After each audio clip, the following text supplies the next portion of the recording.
Measure the height of the tripod from the floor to the rear rotation pivot of the crane. Enter the data on the Koala webpage.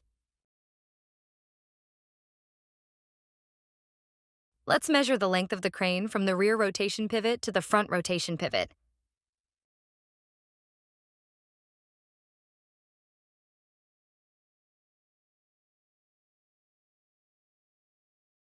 And now let's measure the head offset Y, which is the horizontal distance between the rotation pivot of the crane and the rotation pivot of the head.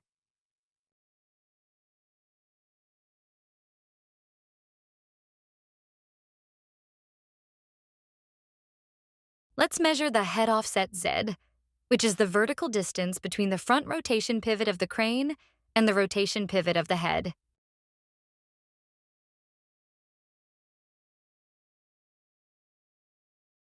The CMO's offset measurement is essential and must be taken from the sensor's focal plane to the rotation pivot of the head for the Y offset, and from lens center to the rotation pivot of the head for the Z offset.